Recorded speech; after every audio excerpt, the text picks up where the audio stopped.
Has this ever happened to you? Or this?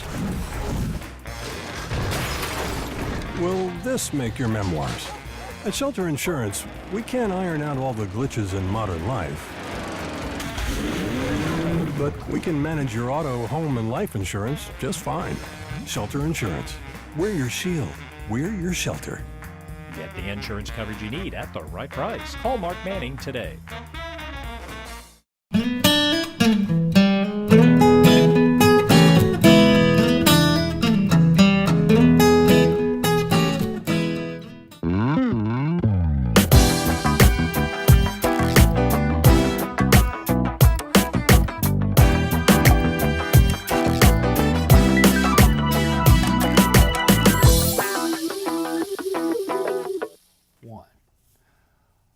Well, it's another edition of Let's Talk Sports with Bud Black. I'm David Black, along with our good friends at the Bank of England Mortgage Company who sponsor this program, Kenny Thaxton, out at the Newport Village Mall. If you're looking for a home loan, he's the guy that we recommend. Does a lot of business taking care of folks. He knows how to get it handled. He can help you ease into getting a home loan and get you a great mortgage rate to go with that. And also, if you're thinking about refinancing your home, we recommend Kenny for that also. Bank of England Mortgage Company, member FDIC, an equal housing lender at the Newport Village Mall. Visit with Kenny Thaxton the next time you need to borrow some money on a home loan. Want to talk a little bit about the Arkansas Razorbacks, what a run they had, finished second in the country. There's about 300 Division I baseball schools in America, and the Hogs were good enough to finish second. They won their first game against Oregon State, then they lost a pair, but let me tell you, an outstanding season by Dave Van Horn. Great recruiting class coming in.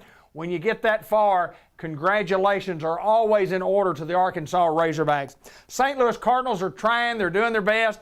I don't know what it's going to take to get those guys back in championship caliber form. They've had a lot of injuries. You have to overcome those injuries. Got a great farm system. We've talked about it on this program here. Great program in AAA in Memphis, and of course at Springfield with the AA program. But the Cardinals are doing a little better as of late. Gateway Grizzly Report. Grant Black and his bunch been on a little tailspin lately, but they're working hard to get things righted up. All-Star break June 6th through like the 13th or the 6th through the 12th, I think it is. But anyway, they'll be back in action after that. Want to talk a little Greyhound football? Yes, it's time for Greyhound football. The Hounds are getting ready. Practice is underway, obviously, going on right now in the month of July and in August. Got to looking at the schedule. This year we have 4 away games, and that's okay because next year that means we'll have 4 home games.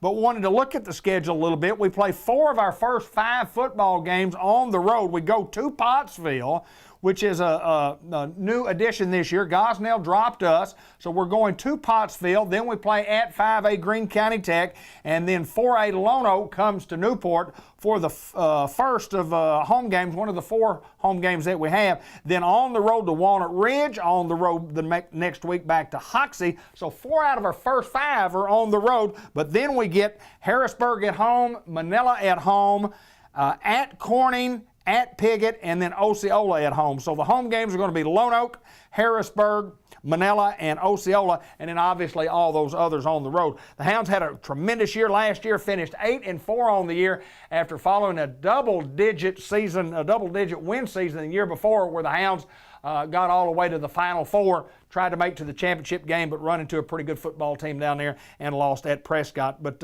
last year, end on a little bad note. Not so much as a bad note. McGee just made some great plays the last game of the year that put the Hounds out of the playoffs, but the week before was as dramatic as a football game as you'll ever remember. Hounds, a 5 seed going in, upsetting a Glen Rose team that was a number 1 seed, 28-27 on the road at Glen Rose, and no doubt a Greyhound Classic. The Hounds are excited about their football team this year. They've got a lot of experience coming back, got a starting quarterback coming back, got a lot of speed in the backfield, got a tremendous group of sophomores, a great sophomore class. Of course, the question has always been Joe Brodus. Joe Brodus, if you didn't know, torn ACL this past spring. Says he's going to try to get back by the playoffs. It's going to be a tough road for him to hoe to try to get back by that time, but we certainly wish him the best. But when one guy goes down, other guys have got to step up, and Joe Brodus will be right there pushing everybody along. Should be an exciting year for the Newport Greyhounds. A lot of key offensive and defensive linemen, and I think defensively will be very, very, very good. So that's a report. The Bud Black on Sports brought to you by Kenny Thaxton at the Bank of England Mortgage Company in the Newport Village Mall. Give Kenny Thaxton a call at 870-495-3931 for all your lending needs.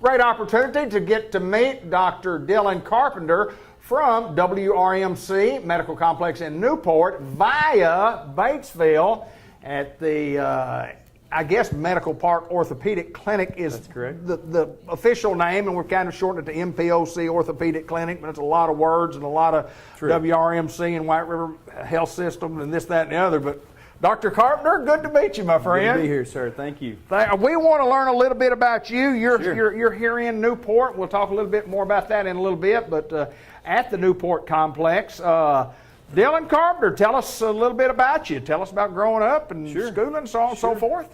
Well, it's good to be here in Newport. I grew up in Waldenburg, Arkansas, which is just right down the road, not too far. Graduated Wiener High School. And ended up going to Fayetteville, so go Hogs. Hopefully yes, sir. Oh, big game pull tonight. Off that, huh? Yeah, big game tonight. So that's exciting. Ended up doing engineering in Fayetteville and med school in Little Rock, and been in Batesville, Arkansas, doing orthopedic surgery for the last 5 years. So loving being back home, and I like being in Batesville because it's just close enough to get back home without the mosquitoes. Absolutely. You know what I'm saying? Anybody who grows up in our area with rice fields and the mosquitoes are tough this time of year. And what beautiful country Batesville is, and there are very few, if any, mosquitoes. That's a very good point. It's great to be home too. I love it. So talk a little bit about somewhere along the way, you had to say, you know, I'd kind of like to be a doctor, and I'd kind of like to be an orthopedist. How did you get into that? That's a good question. You know, obviously the family is always kind of pushing that direction. That's not really why, but you know, my dad was a rice soybean farmer, so I was out there in the summers, and that's the memory I have is being in the field, 100 degrees about this time with a shoveling, thinking, I don't think I want to do this. I need something a little cooler. So that's where it all started, and you know, you go to college and you think you're going a pre-med route, but you don't really know. Right. So I did engineering thinking, well, if that doesn't, if medicine doesn't work out, I'll have a great degree to fall back on. Sure. And then everything just kind of fell in place, and actually the first person I ever shadowed with was Dave Allen at White River Medical Center. Absolutely. Watched him do a total knee replacement. So this is when I'm trying to figure out what I'm wanting to do, and I see this, and I'm thinking, well, I'm engineering, and I'm all these instrumentation. It's just perfect. So that kind of hooked me from the beginning. It's kind of funny how it all came full circle, and Dave Allen ended up being the one recruiting me to be his partner. So it's kind of a cool story. It is, no doubt. And it's different how people along the way don't know exactly what they're going to do until they start doing what they want to do. And of course, you have to have great training. Tell me about training, and we talk about this, and I talk to a lot of physicians. The training part or the educational part, that's a tough old road. A lot of time in a young man's life, and you obviously you enjoyed it. You wouldn't have done it. Oh, it was a blast. I mean, it's delayed gratification to the utmost. Spent 4 years doing medical school, not counting the college before that. Sure. And then our residency training is 5 years, but I loved every minute. Medical school is awesome, so you just kind of get in the groove. It's not a sprint. It's a marathon. So you pace yourself and nose to the grindstone and push on through. So, but I've been here 5 years, and it seems like it just flies by. does when you're having fun, you enjoy what you're doing, and you don't consider it work. Talk a little bit about your specialties. I mean, there's tons of things you can do in the orthopedic field, and tell us about specialties, what you like doing, and what you do best, and who you take care of. Well, you know, in Batesville, we have the benefit, I think, of being general orthopedic surgeons. So, you know, the majority of orthopedic doctors around the state, in the country, really are subspecialists. So they're just working on the hip or the knee or the ankle or the wrist or maybe the shoulder. We are blessed in the sense that we get to do a little bit of everything. There you go. You know, I take care of the shoulder, I take care of the elbow, the wrist, hips, knees, feet. You know, there's even some spine stuff that we do because there's no spine doc around. Right. So we're blessed to see all these different problems, but we also kind of have little niches. You know, the thing that my favorite thing to do is hip replacements. Right. Okay. You know, I learned a technique when I was in training. That's kind of a newer technique where we basically don't cut any muscle. You just kind of slip through the muscle, go between there, fix the hip, slip back out. Wow. So it just accelerates the recovery. You bet. So, when I got here, Dr. Allen was doing most of the hip replacements, and he said, I'm just going to let you do those. So I was blessed to get all that business, and it's been great. So that's kind of my favorite thing to do. Knee replacements as well. Yeah. Most of joint arthroplasties, but we take care of athletes all the time. So we're working with athletes. We see young kids too, little kids. So we kind of do a little bit of everything, and it's fun. It's a tremendous field, and it's one because I've had so many different opportunities with being an orthopedist that I've really enjoyed visiting with guys like y'all, because I think what you guys do it's incredible. It's fun. It is incredible. It's a fun field. Yeah, it is. It is. So, and you're here in Newport. Kind of tell the folks when you're here and how, if they needed to see you, how they get to see you. Sure. So we're here. Today's our first day, but we're planning on doing it every month. Okay. In this particular clinic. Okay. I don't know the exact dates. We're Okay. Right. But they can call and we'll be happy to get in. What we try to do is, if we're here and in Batesville, is if somebody needs to be seen, we're going to work them in. There you go. So that's really important, we think, to not, if you need somebody, you're not going to want to wait 2-3 weeks, right? You need to see us now. So we do our best to get you in. If we can't get you in here, we'll get you in Batesville. But obviously, we want to come here because we have a good patient base here. And it just keeps patients from having to travel. Sure. So it really makes it easier. Well, there's no doubt that I do know some of your friends, and I know that the folks at WRMC and the medical complex here in Newport, right here in Newport, Arkansas, glad to have you guys here, and what a job that y'all do for our little old community, and talk about the mosquitoes not being at Batesville. I mean, that's a great place to live, and you've got a good team. You're working with a good team, and I know the team's glad to have you. Yeah, we got a great team, and it's just getting better. So we're always looking to the future.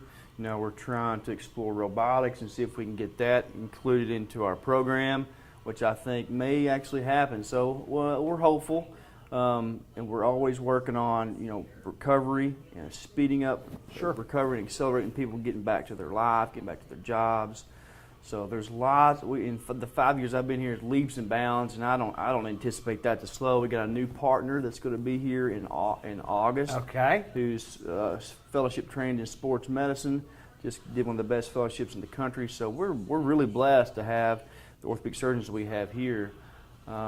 And I think it's a great service to the community and to the region. So you bet. I do know this. I know when we pack up this equipment, we walk out that door, and that 100-degree heat hits us. I'm going to think about you in the rice fields when you were younger, and then I'm going to go, maybe I need to change fields myself. Dr. Dylan Carpenter, my pleasure to get to meet you, sir. And good luck to you. I know you enjoy what you're doing, and we certainly enjoy having you here in Newport. Dr. Dylan Carpenter, here at the WRMC complex in Newport.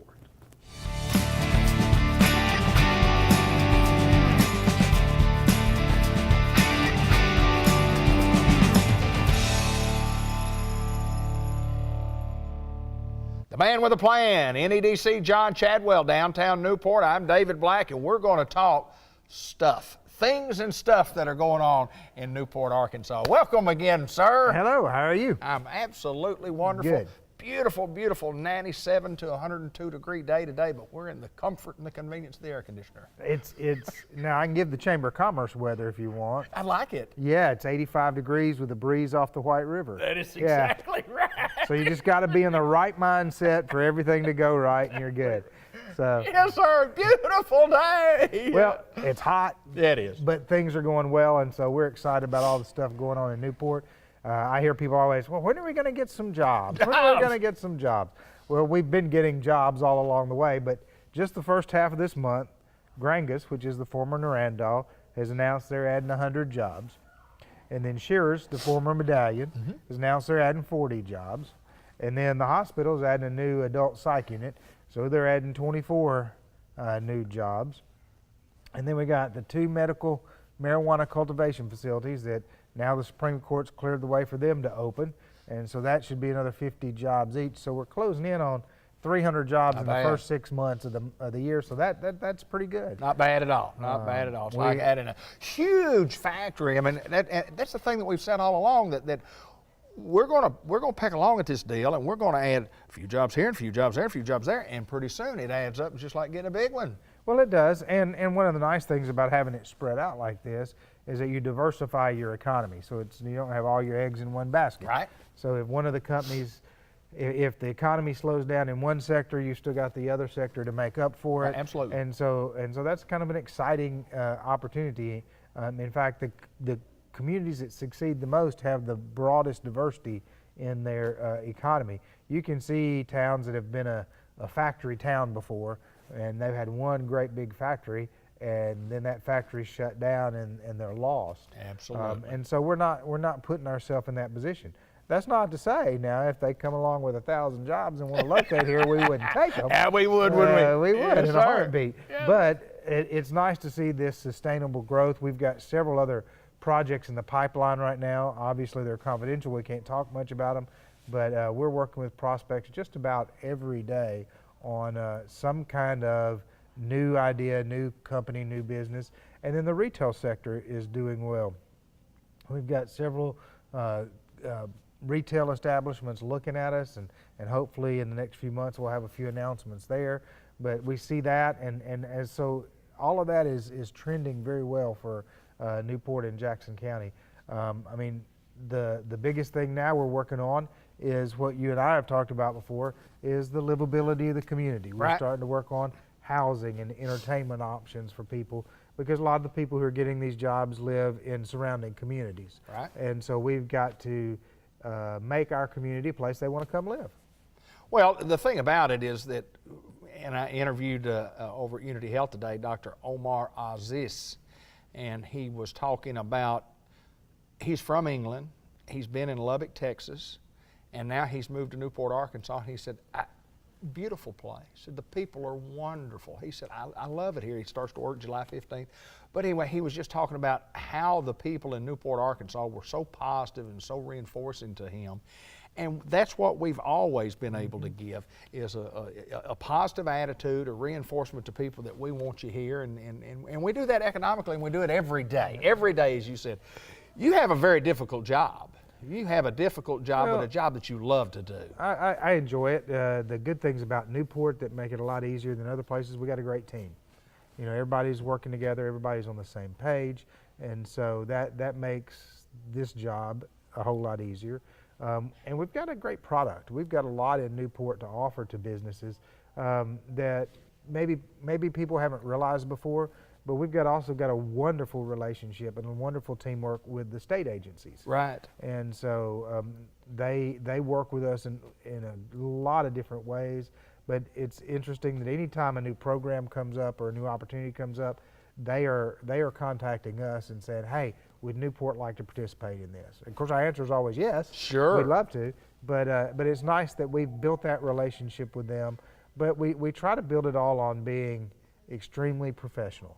And so we keep the things confidential that need to be confidential. And sometimes that's hard, you know, because especially when you get excited and you know something good's about to happen, yeah. That's hard when you get excited, you know something good's about to happen, or when you work really hard on this prospect, and just like when we had worked really hard on, And we found out last week or week before last that, we came in fourth. Right, right. Well, fourth doesn't get you anything, Right. except a lot of hard work for nothing. But what you want to do is you want to tell people, well, here's the name of the company, and we were this close to getting them, and but that's not how it's done. Right. And so you just don't say anything about it. Right. And then people go, well, do y'all ever do anything up there?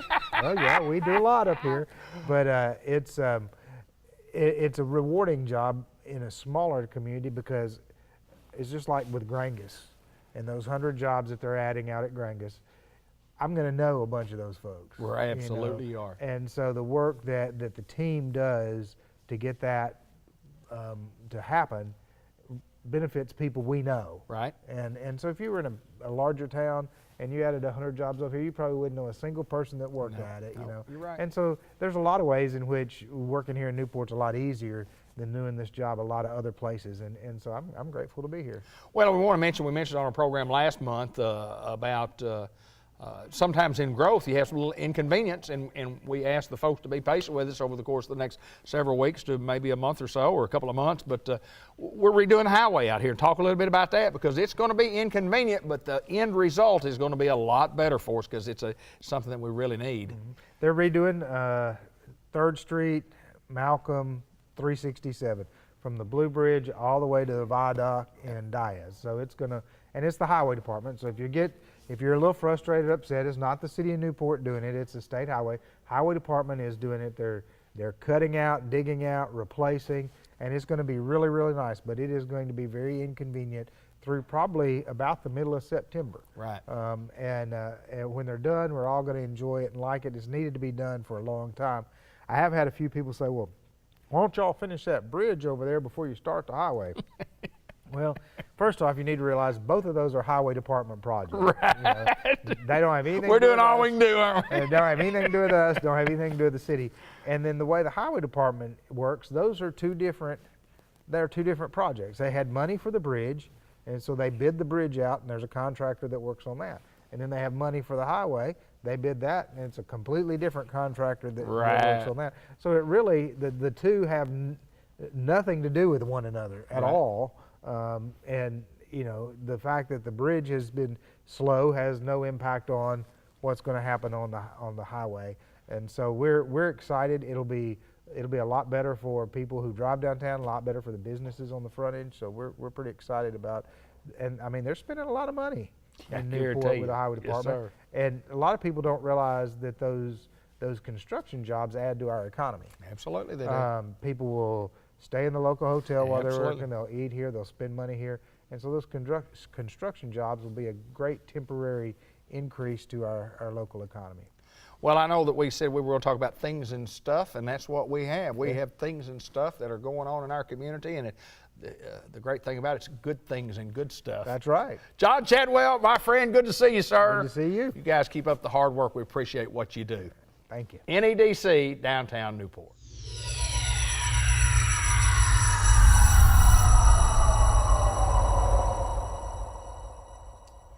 Unity Health Harris Medical Center, and we get to meet a very interesting human being. This is Dr. Omar Aziz, A-Z-A-Z, A-Z-I-Z, and a guy who has a beautiful accent, and he's not actually from here, but tell us a little bit, Doc, of where you grew up, where you're from, and we'll start from there.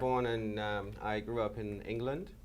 I trained in England. I worked in England as a doctor for 7 years, 3.5 in OBGYN. And then I decided to come to America because my family lives in Colorado.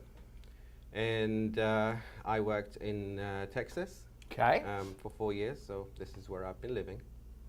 Now I learned to say yo. There you go, say y'all. Yes, sir. Well, you take being in Texas, and we talked about before we got on here, the unique thing that you talked about to me coming in here was that you lived in Lubbock, Texas for a little while, and then you lived in Newport, Arkansas for a little while, and you said that Newport, Arkansas was a lot like England as opposed to Lubbock, and explain that. It's closer in terms of Well, I loved everybody here. The people are very, very friendly, and everything is green. As Absolutely. opposed to Texas, which is not green. But in terms of the environment, everything is very close to England. So the minute I landed in Arkansas, I was like, yeah, I'm staying here. So anybody that's out there that ever complains about Newport, Arkansas, or Arkansas or whatever, listen to a guy coming from England right here and says he loves it in Arkansas. Been in Lubbock, Texas, and that's dry desert, no doubt about that. That is true.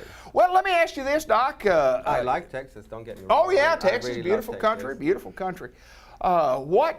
What made you, as a young person, when did you decide, and how did you decide that you wanted to become a doctor, and why did you choose the field that you Right. chose? Well, I was influenced by my family, really. I've got so many family members who are doctors. So when I was a child, everybody used to ask me, what do you want to be when you grow up? It's like, oh, I just want to be a doctor, because I didn't know anything else, really. Right, yeah. So I think that was a main thing. It's just a family influence. But when I started reading about medicine in general, it's just a different kind of science. It's a special science, and it really attracted me. So I decided to go into medical school, and I became a specialist in OBGYN, because it's a special specialty. It's the only specialty where you look after two patients at the same time, the mother and the baby. There you go. Never Thought about it that way, but that Yeah. is right, isn't it? Yeah. Yeah. It's considered an intrauterine pediatrician, really. Right. It's the only specialty that combines medicine and surgery at the same time. Right, right. So it's a really different specialty. It's a different I really specialty, like but it. yeah, interesting to say the least. And well, and I got to ask you this: I mean, you're here officially, but not officially here to work. But kind of tell us about the dates that you're going to be here. So I'm actually still in the process of moving. Still don't have my furniture yet. So. Right, right. But I'm starting mid-July. Okay. So my official starting date is the 16th of July. Okay. That's where I start my first clinic. Good deal. I know Yeah. you're looking forward to it. Absolutely, I'm very excited about it. So, May, we welcome you to Newport, Arkansas. We love our little town here. We think you'll fit in. You'll do great right I here. love it. Everybody is very everybody has been amazing. That is great. And I also I'm actually honored to be working with Dr. Jackson and Dr. Jones.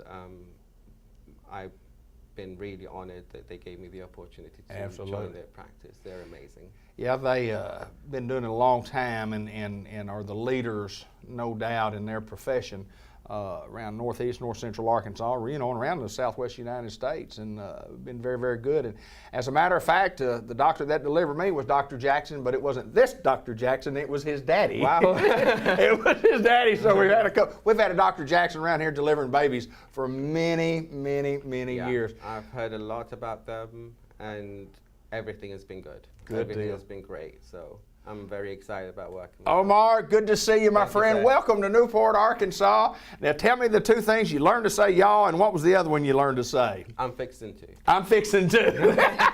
If you can say y'all and I'm fixing to, I don't care if you're from England or anywhere else in the world. If you can say those, you fit right in Newport, Arkansas. Good to That see is you, my true. friend. Thank you very much. You're welcome.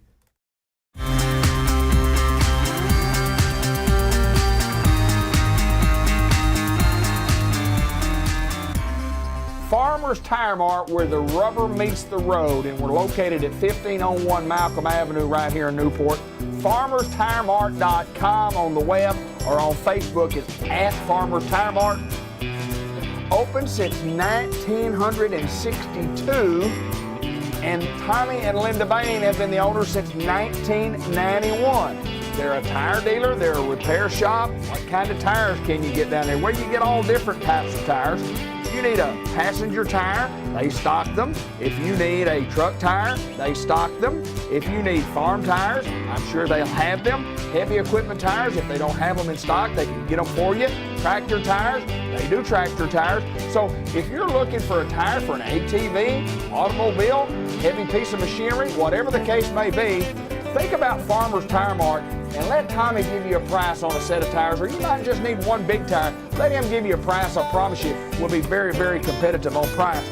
You need a little repair work done on your automobile, whether it be an alignment service, you need some suspension work done, say just a basic tune-up or basic maintenance. They do all that. They do brakes, they do ball joints, U-joints, wheel bearings. They also have diagnostic services. If your little check engine light comes on, they've got the computer that can tell you why your engine light came on and what it needs to do to get off and what repairs might need to be made. You might not need any repairs at all. It could be something as simple as a sensor, and a lot of times it is just that. But oil service jobs, they'll check the belts, the hoses, the fluid levels, and the tire pressure. When you get in the heat of the summer, it's always good to have those tires checked. Really, you need them checked on a weekly basis. Drop by, they'll check your tires for absolutely free. But don't forget about us at Farmers Tire Mart. Not only do we do tires, we do a lot of other things from general maintenance on automobiles. We don't do major transmissions and major engines, but let me tell you what, we do about everything else when it comes to service on your automobile.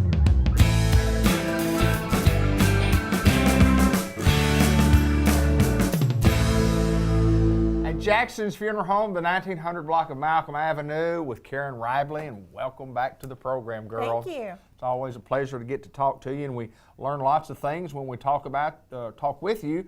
And one of the things I want to ask you today, Linda and I were talking on the way over, the difference between pre-arrangement and burial insurance. And of course, we handle both here at Jackson's Funeral Home. So Yes. kind of explain the difference there, and then we'll talk a little further. Okay. They're both very important. The major difference is when you pre-arrange and prepay a service, you're paying for services at today's cost. So whatever you choose, you pay today's cost, and that price is locked in. Okay. So it will never go up. And it's really good for people to do as they get a little older, because insurance rates are higher as we get older. Sure. Burial insurance is very similar to life insurance in that you pay your premiums until the time of need. So Okay. you will pay a premium until the time of death, Okay. and your benefit is what insurance you have. So Okay. if you've taken out $10,000 in insurance, Okay. then you have $10,000 in burial insurance. Okay. A lot of people take burial insurance out on children. Okay. You know, Okay. and it used to really be a big thing whenever a new baby was born into a family, that the grandparents would come down and take out, you know, a $500 policy or a $1,000 policy. It's a good time to do that, even though we don't like to think about it Sure. at that time, Absolutely. because the rates are low. Right. The younger you are, of course, the lower your rates are. Right. Absolutely. And it's a good time to get the price locked in. Well, you're locking prices in, and of course we talk often about pre-arrangement and how important that is, and it all comes down to, you and I have talked about it many times on this program, decision making. Yes. And taking the guesswork out. Talk a little bit about that. Probably one of the more important things, besides taking care of the financial burden for your family, is the fact that you also take away a lot of the decision making. You take away a lot of the emotional questions. Yeah, difficult You know, and sometimes it's hard to think at that time because you're thinking everything and nothing at all at the same time. So a lot of times when people get in here, they say, well, what was Dad's favorite songs? You know, what were his favorite things? And it's hard to think of. And then when the service is over, you think, oh, you know, Dad loved that song. We should have played that. You can write all of those things down. You can write down exactly what you want. I have had people come in and prearrange unusual things. For example, one time I had a man prearrange with me, and one of the requirements was that at the time of his death, I would go to Walmart and get an egg crate, like you put under your sheets. Right, yeah. He wanted to lay on an egg crate. Really? Yes, because he thought it would be more comfortable. Okay. Well, I might agree with him, but And I might not. I but- wrote that in his paperwork. right, And yeah, well, a few years later, when he died, I was in line at Walmart buying an egg crate. I'll be. So yeah.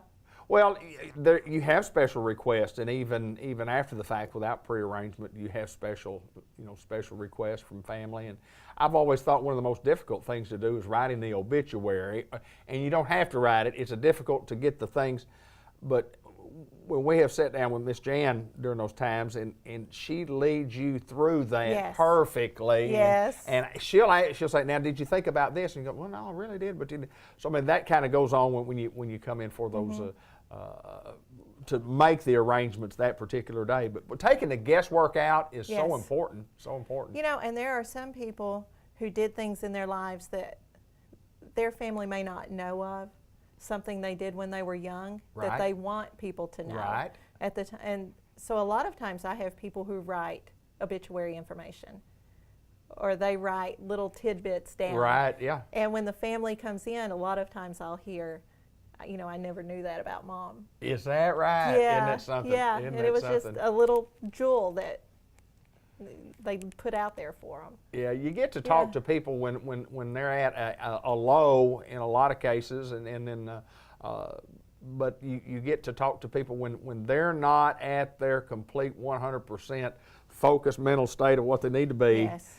Because they've got a distraction. It is Yes. a distraction. A death is a distraction, Very and much therefore, so. if it's prearranged, it makes it so much better. I want to talk a little bit, kind of change gears, and talk a little bit about.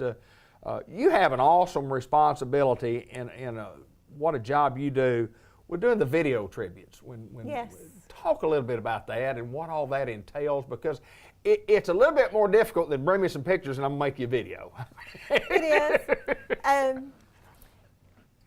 What I normally do, when we first started, it was a lot more difficult because Right. the computers were slower, the Right. software wasn't as good, and so we could do 40 or 50 pictures. Well, now we do anywhere from 50 to 100 a lot of times. Okay. And I have people bring me pictures, email pictures, Sure. text Pictures. pictures.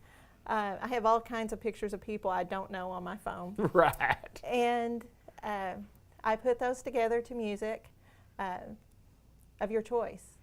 And I've done all kinds of videos, and I've actually done music, you know, local people where they have recorded their own Sure. little CD, and I can use that. And we put that together. Something else we do is we ask a family for 8 or 10 of their favorite pictures, and we Right. make these collage cards that we Right, hand out yes, at visitation. yeah. And those are really, people really love those. They're a hit. Yes, Yeah, they're they a are hit. hit. And Yeah. I've gone to visit people, and you'll see those hanging on That's correct. refrigerators Yeah. and that sort of thing. So the pictures are really important, and I always feel a little sad when someone doesn't do one. It's one Right. of my favorite things Is to that do. right? It's Yeah. one of my favorite things Yeah. to do, to put that together, and I watch them start to finish and kind of make sure I've got everyone turned the right way. Absolutely. You know. Yes. Well, you know, they say, you know, picture tells a story, and when you put a lot Oh, of yes. pictures together, it tells a story of and it's a remembrance of someone's life, and that's what you guys do so well right here. And we talk a lot about Jackson's Funeral Home, and there's lots of ways to do a funeral, and then there's the Jackson The way. Jackson way. And that's just it's the way things that should be done. And that's but what we call it, that's the exact- Jackson way. That's exactly Yes. right. That's exactly right. We appreciate you taking time to visit with us. It's always a pleasure to get to talk to you about pre-arrangement and other things that are going on at Jackson's Funeral Home, one of many locations out northeast and north central Arkansas. We're at the 1900 block of Malcolm Avenue. This is Karen Ribley. She's the one that does the videos, and she does the cards, and she does a lot more for Jackson's Funeral Home. Thanks, Karen. You're welcome.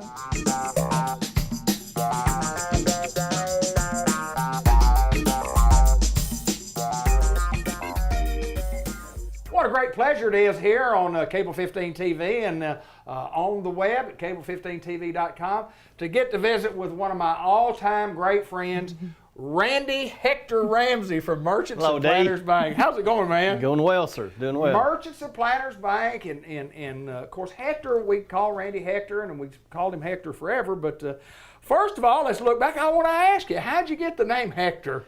I kind of know, but We were at a fraternity party at ASU in 1980, and there Okay. was a few libations going on, and somebody said, "We're going to start calling you Heck Ramsey."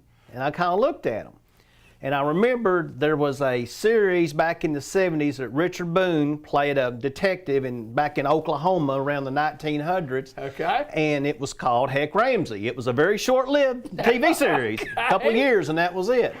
And so somebody stuck the Tor on there, and that's how There we are. Hector evolved. Hector Ramsey ever since. Ever since. More that people know me something? by that nickname than my real name at ASU. Well, I guarantee you. And sometimes in business, when you get to be in business and get to be at a bank and you might go by the more professional name, Randall Ramsey, or, but we just know he's Hector. We call and say, "Can we speak to Hector?" They get us to you. It's funny you say that because somebody will come through the drive-thru and it'll be a new teller. And they say, "Just give that to Hector." And she's like, "We don't have a Hector that works here." So she asks around and they usually get it to me. So. Yes, sir. Well, for those of you out there who don't know, tell us a little bit about you and, Newport guy, and tell us a little bit about growing up and just kind of how you got to where you are today. Well, I was born and raised here in Newport. Davis Ramsey, who was my dad, just recently passed away in September. And then my mother was Margaret Ann Roberts Ramsey. She also is a native of Newport. Sure. And she's still alive, lives over on Josephine. And went to high school here at Newport, graduated in 1980, went to ASU, was over there for 4 years, was in a KA fraternity, graduated in 1984 with a marketing degree. And when I was at ASU during the summers, I would come back and work for Ralph McDonald cleaning up cars at McDonald Chevrolet Buick. Worked with David there. Yeah. Dean Sides, another good friend of mine. And so Ralph told me when I got out of college that he would hire me as a salesman. So I came back in 1984 and started selling cars, and eventually worked my way up to sales business manager, and then worked my way up to office manager. I was there till 1990. And then Dean got the opportunity to go to George Kell Motors and buy in there. And so he asked me to go with him. And I went out there for 2 years. As I did also and stayed for 4. Yes. And 1992, I was in the bank one day, and Mr. Gowan, my ex-father-in-law, called me in his office. I thought, oh, God, what have I done, And so he offered me a job. And I said, well, let me think about it for a little bit, because it's not very often a guy goes to work for his ex-father-in-law. Right. And so we kind of hammered a few things out and did some negotiating, and I came on board in February of 92, and as the story goes, been here ever since. Isn't that something? And you have worked through the trenches here at the bank. What's your job title now? I'm a vice president now. Yeah, isn't that something? Isn't that something? We used to say, little Hector Ramsey, little John Clark, John our Clark. good friend. Oh, yeah. Little Hector Ramsey's doing real well. And, every time I see John, he asks, when was the last time you seen little Hector Ramsey? And he'll ask about a few other people, too, but he always asks about you. And tell me about being here for that long, Hector, and some of the banking has really changed over the course of the years. Tremendously. Talk about some of the things that the old way we used to do it compared to the new way, because there has been a lot of changes. It's got to where now it is so restricted with regulations and compliance. Used to, for instance, you might walk in here and say, I know David. David's a good old guy. I may cut him 50% off of 50 basis points off a rate. Right. Instead of charging somebody 9.5, I'll charge old David 9. Right. Well, you can't do that anymore. Right. Because then you get into all kinds of lending violations. Sure. And so now we have a rate sheet we have to go by, and it doesn't matter if it's my mother or my brother or my third cousin, I have to charge them the same rate that I would anyone else. So that's a big difference, I think, in it. Yeah, and technology has changed. Tremendously. I mean, talk about some of the changes in technology that's really been advantageous to all of us who are in business. Tremendously. Used to, just for instance, email. You don't even think about something as simple as email. Right. We didn't really have that when I first started 26 years ago, in the banking business. So that's come a long way. Computers have come a long way. Yes. Whenever we have like a cash letter that we do daily. Well, if the computers were down, years ago I'd get in a truck, drive to Little Rock to the Federal Reserve, and deliver the cash letter. Really? But now everything's just electronic. You just punch a button and it's gone. So. And amazing what a cell phone can do just for Yes. Yeah, no kidding. Yes, sir. Yeah. I mean, a man could be out on the golf course and doing a little business on the golf course, couldn't He certainly could, and that has been known to happen Yes, once sir. or twice. Yes. Well, you have a love for golf and playing quite well. Talk a little bit about your golf game, because it's been pretty good. Well, it's good for the moment, but Right. as you know, your son Grant plays quite a bit as well, and it can be up, it can be down. You know, right now it's kind of in the mid 70s. I know Dean likes to hear that because we've got a big tournament coming up in July next There you month, go. and so He wants you playing well, doesn't he? He wants me playing well. He certainly does. But I enjoy it. I'll play anywhere from 2 to 4 days a week. Right. And of course, it's usually on the weekends or after work, Mr. Gowan. It's That's exactly right. not during working hours. No, sir. No, sir. But we have I've got several good friends that we get together and have a competitive little game, and we enjoy it. So. All right, you're married to a local girl. Tell me about Terry, and tell me about the kids, grandkids. You don't have to name them all, but I mean, just kind of talk a little bit about. Got married in 1997 to Terry Ivy, Jean and Jan Ivy's daughter. She had 2 girls from a previous marriage, Lindley Jean and Gail. Lindley Jean is married to John Petty, who's a local attorney here, and Right. they have 2 children. Alice, who's 5, going on about 15, and Stella Blue. Stella Blue's 16 months. Right. Gail lives in Fayetteville, is Okay. married to a guy named Alex O'Keefe, and Okay. she has a daughter, Mackenzie. Okay. And Mackenzie's 10. Wow. And so they, we enjoy the grandkids tremendously. I guarantee you do. Yeah. I guarantee it. And Terry, of course, is close to my age, but one of my all-time favorite people in Newport, Arkansas, and just always loved her to death and loved her mom and dad, and just a really, really, really good Yeah, person. yeah. Obviously, you know that, married to her for a long time. And she's a special person if she's been married to Hector as long as she has. And so, Terry, you're real special, okay? You're real special. You're more special than I really thought you could be. I have to agree with Dee on this. Yes, sir. Well, we want to just visit with Randy Hector Ramsey and talk a little bit about him and banking. And we're competitive. We appreciate people's business, but we want your business if they're looking for a bank. Absolutely, absolutely. Yeah. Locally owned, come in, you know, we can usually get you a decision within a couple, 2 or 3 days on stuff, unlike, you know, some of our Sure. other competitors that might take a little bit longer than 2 or 3 days. Local decisions, locally owned, so we try to invest back into the community best we can. Well, there's no doubt that you do that, and I always say, and always in these interviews, it's my bank. It's my bank of choice. Has been my bank of choice since I appreciate was a that. kid. Since I was a kid, I've been doing banking business here since, I guess, the first checking account I ever opened up with, either with Mr. Smith or Mr. Condit, Mr. Ransom Smith, Mr. Hamlin Condit, and it's just wonderful to do business with local hometown folks, and where you can get decisions made, not on the spot, but like you say, in a couple of days. Yes, sir. Randy Ramsey, my friend, Yes, good sir. to see Dee you, Black. Hector. Good to see you. Yes, Heck, sir. Ramsey, I did not remember the show, but I'm going to YouTube that thing when I leave here and watch me an episode of Heck Ramsey. Richard Boone's the man. So. All right. Randy Ramsey at Merchants and Planners Bank.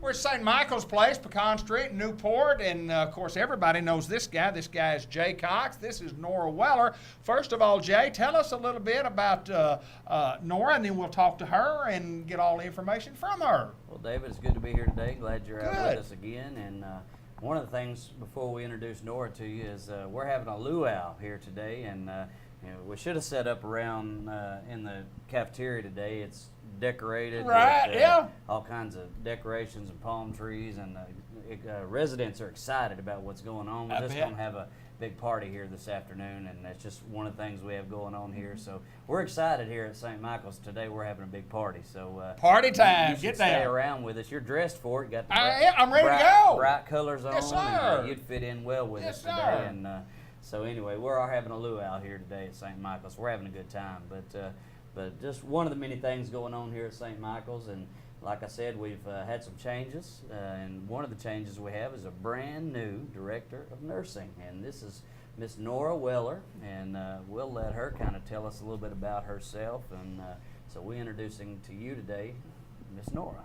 Miss Nora, we welcome you to the program and we welcome you to St. Michael's Place. First of all, we've got to find out a little bit about you. Tell us about you, where you grew up, just a little information, and how you got to St. Michael's Place. Okay. I grew up in a small town outside of Batesville in Independence County, Sulphur Rock. Sulphur Rock. Little bitty town.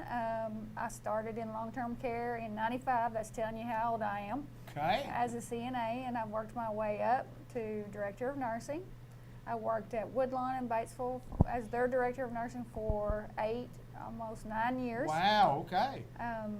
Left there, went to Batesville Healthcare, even went to Walnut Ridge to Lawrence Hall. Okay. And then I took a couple of years off and I sold tractor parts and worked on the farm. And I didn't know Jay said he was going to get somebody off a tractor to come be the Director of Nursing, but that's exactly what they did.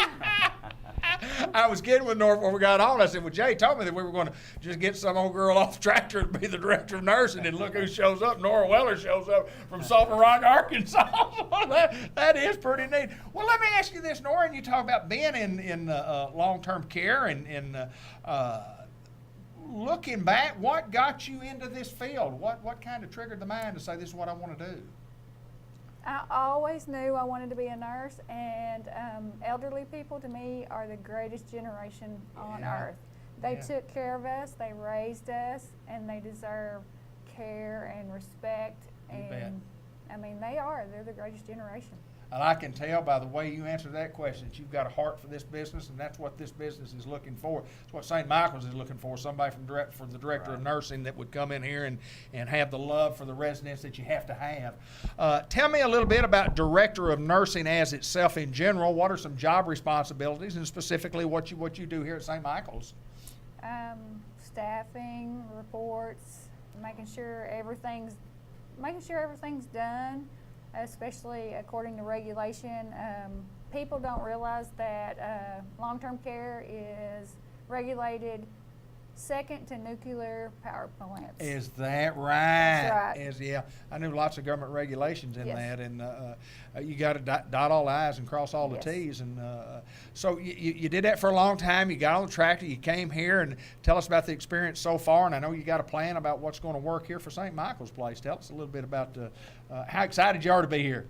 When they called me for an interview and I came in and I walked in the building, I just knew this was my new home. Wow. I mean, I just felt that this place has a great atmosphere. The staff is great.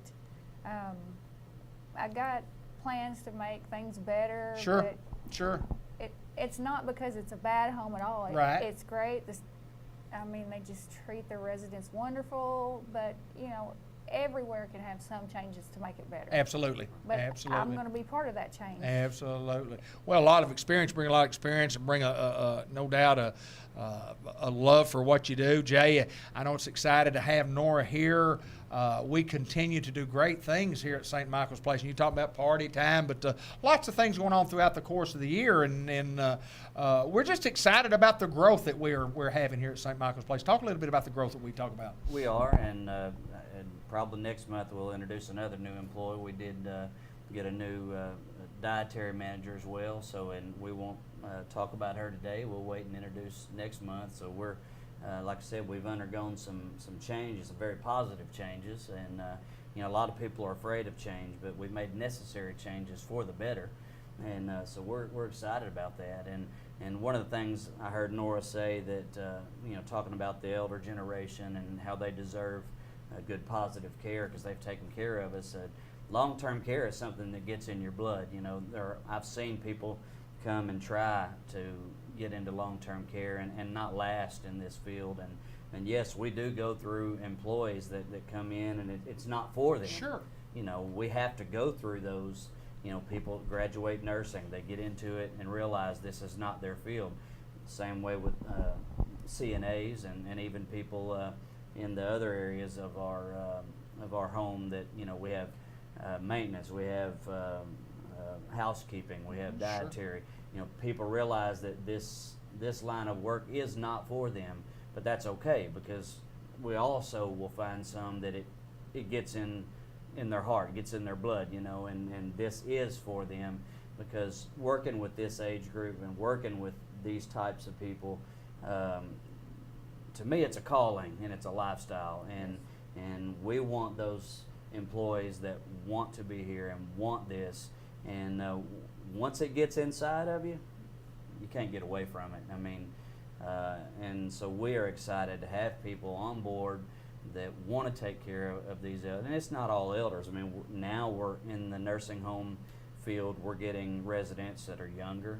People are getting sicker at a younger age nowadays. You'll find, because of lifestyle changes, people are coming into nursing homes a lot younger than they used to. And so we're also having to adapt and make changes, for younger residents. And so that creates new challenges for us. So, and part of our changes and dynamics that we're having to change is because of that. But what we're doing at St. Michael's is very positive, and we're excited about the growth and excited about the changes and excited to have new staff. So. Well, I know this, and Nora, I kid you about getting off the tractor and coming to work here in Jay looking for somebody, but I know you're a welcome addition to St. Michael's Place. They love having you. Congratulations on your new job assignment. Thank you. Nora Weller, she's from Sulphur Rock, Arkansas. She told me early on, she's from a small little town up near Batesville, and I said, well, what is Sulphur Rock? And I happen to know your basketball coach, Coach Krotz, did I not? Yes, you did. Could you shoot it pretty well when you played? Yeah. Yeah, I probably could still do that, but my sons could probably outshoot me. Well, we don't want to tell them that. No, keep them thinking that you can outshoot them. Jay, we appreciate you, my friend, for taking time to join us here at St. Michael's Place. And once again, congratulations to you on your job assignment. Thank St. you. Michael's Place, Pecan Street in Newport. We've got things going on out here. We're growing, we're happy, and we're doing what we need to do for our community. Come see us.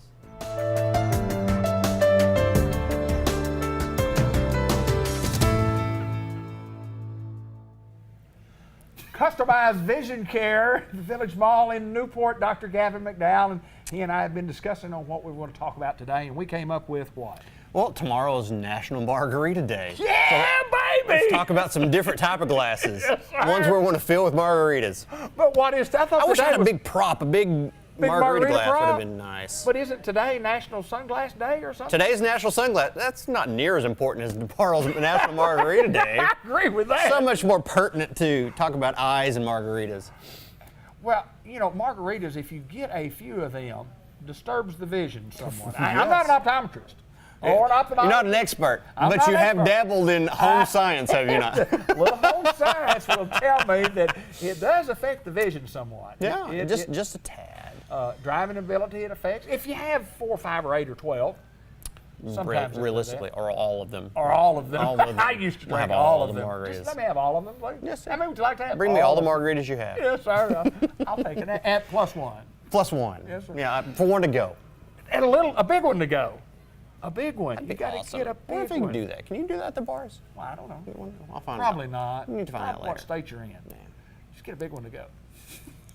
We have a professional show. We have a professional. And it's just not this business here. piece. It's not, no, this is not the one you need to be looking at. We actually take care of people's vision. We do. We do eye vision, as I Eye like vi- to call it. Not Eye ear vision. vision, not toe vision, but eye vision. The only thing I don't check is hindsight. That's a total different medical specialty right It there. is, isn't it? Oh, this guy, sometimes he just puts me to sleep. He's so boring. I am. Everything good at Dr. Gavin McDowell's It is. Eye Care. It is Custom eye care good. center. Yeah, swinging through the summer. Been busy. Been busy. Back to school starting up. Yeah. It's yeah.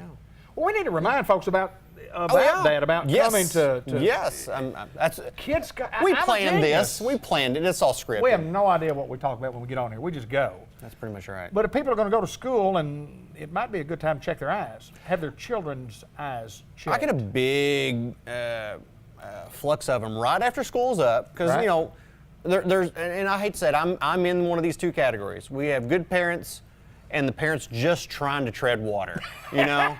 And so the You're one of those good too? parents come in right at the end of school, start of summer, and just get it done and out of the way, so that way you know they got the rest of the summer somewhat handling things. Mind you, my kids have not been in for their summer visit yet, so I'm on the tread and water group. 2 categories. It's gonna be like, crap, we gotta get them in before school starts next week. But yeah.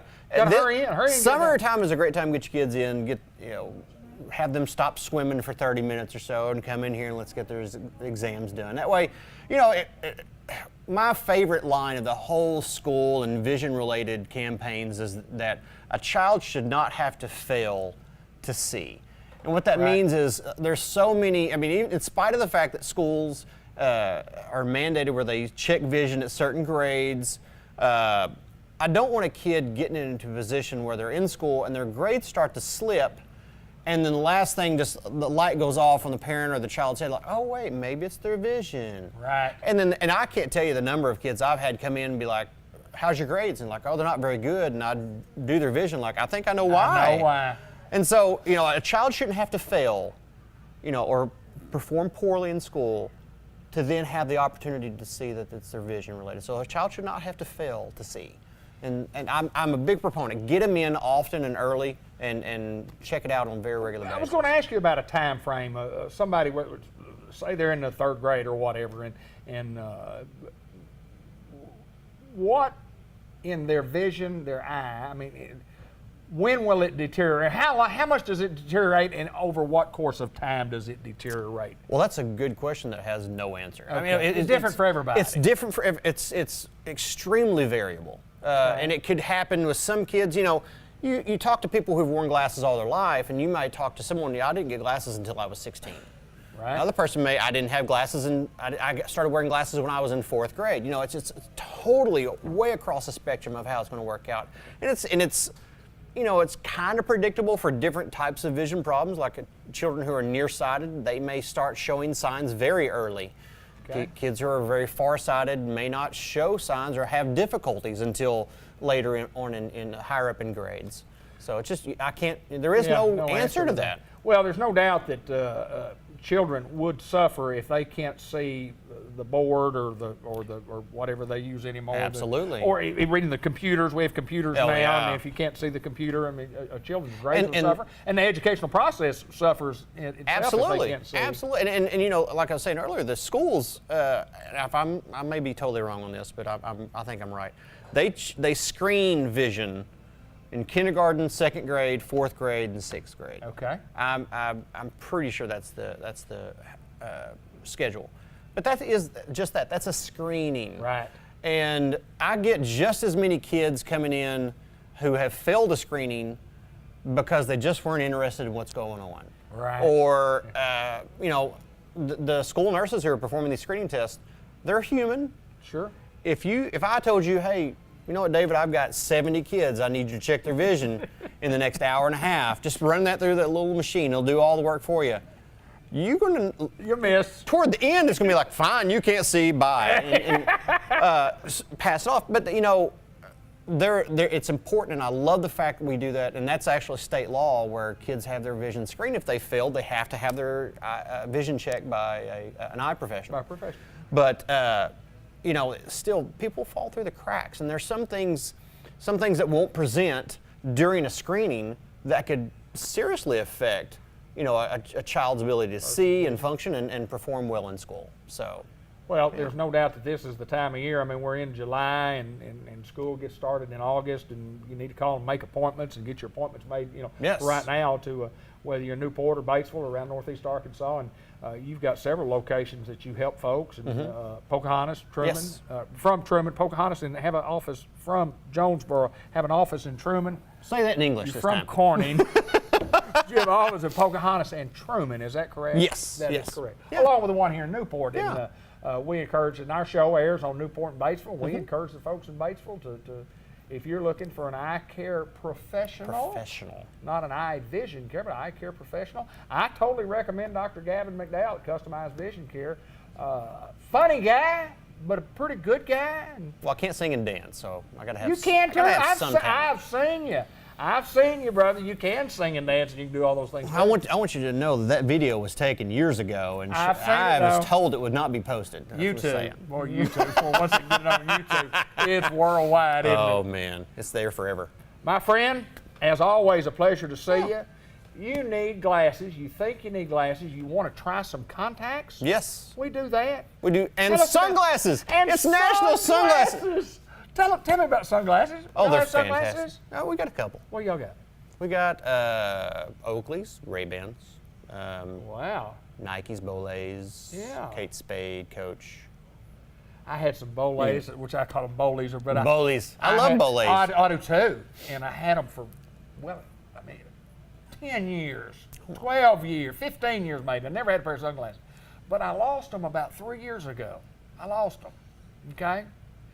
And I happened to pull a suitcase out of the closet that I took to Florida 3 years ago, and lo and behold, there they were. I hadn't been back to Florida in 3 years, but I found my sunglasses though. You know what would have made that story even better? What's that? If you said, I lost them, I never knew where they were, and then 3 years ago I was going on a trip, I pulled a suitcase out, they weren't there either. Anyway. So I came in and bought some from Dr. McDowell. Come got more. Yes, sir. He's Dr. Gavin McDowell. We're at Customized Vision Care. We're at the Newport Village Mall. Come see us.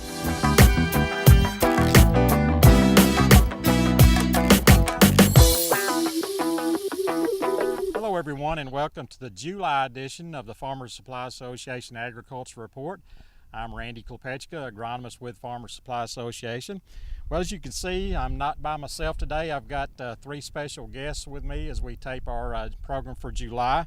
As some of you probably know, we've started an intern program with Farmers Supply Association. We started this actually 2 years ago. Our board of directors, the first time I ever met with our board of directors back in 2014, one thing that our chairman said is, how would you like to start an intern program? Well, that sounded pretty good to me, so we went ahead and thought about that. The first year, we actually just kind of felt things out and see how the agronomist part of the program was going to go. The second year, I saw where it would really help to have an intern, so we hired one intern the first year. In 2017, we had 2 interns, and now in 2018, as you can see, we have 3 interns. They've been very helpful to me. Kind of the purpose of the intern program is kind of twofold. One is to help the membership out. We provide services for our membership when we have problems that people need looked at. Informal scouting services, things like that. We have these interns available to help me and some of our other employees to kind of work with the farmers and help them solve their problems, do some scouting and make some routine recommendations and things like that. We're also hopefully trying to help the interns out as well, help them with their college career. Some of these actually get college credit in some circumstances for the internship, and sometimes it's just trying to help them get more experience out in the field to see what the real world is like as far as agriculture goes. So that's kind of a twofold part of this program. It's kind of for both ends. It's for the intern to get some benefit. It's for our members and our members and customers to get some benefit as well. So that's kind of why we do this. As you can see, we've got 3 interns this year. And I want to introduce all 3 of them and let them say a little bit about each other. First, from my left to my right, we have Sarah Becker. Sarah's first year in the program. I have Megan Bridgman to my immediate left. This is Megan's second year with the program. She was with us in 2017 and now in her second year in 2018. And on my right, I have Barrick Bush. This is Barrick's first year with the program. Barrick Megan and Sarah work out of the Tuckerman office with me. Barrick works out of the Hickory Ridge store office, and we all service all the clientele with Farmers Supply. We've gone all the way, or I've gone all the way from Mendon all the way down to Hughes, so we cover a big area, and all 4 of us are available to help at any of those store locations. So anyway, we're here for our customers, and I just want to introduce our interns to us. And first, we're going to start on our left with Sarah Becker, and Sarah's going to tell us a little bit about herself. As Randy said, I'm Sarah Becker, and I'm an intern here this summer. I had the privilege of walking in an internship with Randy. I'm a senior at Arkansas State University, and I'll graduate in December with my plant and soil science degree, emphasis on agronomy. And I really wanted this internship to help me get a grasp on things before I went out into the real world with, no experience, no nothing. So here I am today learning everything, and we're only at mid-season, so I still have plenty more to learn, and I can't wait to see what the rest of the summer brings. My name is Megan Bridgman, and like Randy said, this is my second year as an intern. I'm a recent graduate from Arkansas State University with a plant and soil science degree. I'm blessed to have the opportunity to work alongside Randy for the second year because I'm starting to learn the chemical rates and what to use and when to use, and I'm starting to identify diseases better in the field. Thanks, Megan. Next, Barrick Bush will talk to you. My name's Barrick Bush. I'm from Fisher, Arkansas. I'm a junior at the University of Arkansas with a crop science major and a double minor in ag business and pest management. I'm really looking forward to finishing out the summer here at the co-op and taking my learning experiences on to my future career as a crop consultant. Thanks, Barrick. As you can see, we've got 3 outstanding interns with us this year. I'm very proud of the work they're doing. They've been a lot of help to me. They've been a big benefit to all the members and customers that we have, and we're just glad to have them. We're kind of in July here, we're getting into the disease and insect part of the year. We're doing a lot of scouting for insects and diseases. We may have outbreaks of insects and diseases. So we're all here for our customers, our members. Anytime you need any help, with making recommendations for scouting for various insects, diseases, or anything else, feel free to give us a call. And this has been Randy Klepechka with your July edition of the Farmers Supply Association Agriculture Report.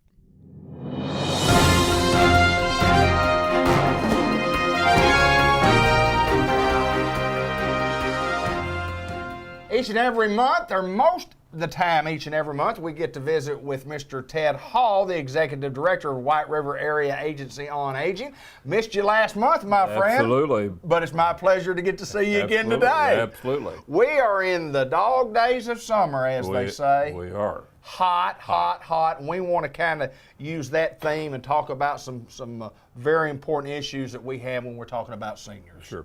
And the reason why we really want to do it's really hot today. Yes, so sir. We have our senior centers that we have throughout our 10-county area, but right now we want to talk to the folks in Jackson County because we know we have a new facility there, David, which you helped us that day. We had Yes, the sir. opening for that.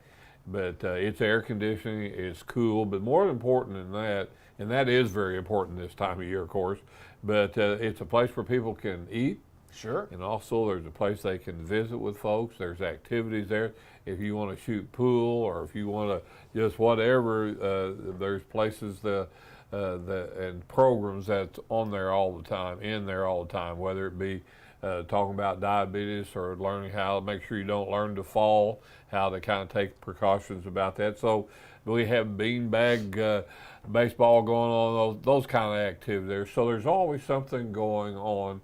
And plus, it's a place that people can eat, and so it's just real important that we get the word out that there is a place to go during the daytime in these days that's so hot. So the other thing that we really wanted to emphasize, David, as we were talking before we did the show, is that this is a time of year that we want people to be checking on seniors, simply because, as we've already mentioned already, it is hot, Yes. and making sure that people are in a place or can get to sure they're cool at nighttime and during the daytime. So this is our emphasis today as we do this program, is that let's check on seniors, let's know where they are. We do this at Christmas time because of the Right. cold weather, but we need to do it in the summertime. And so just because it's the right thing to do.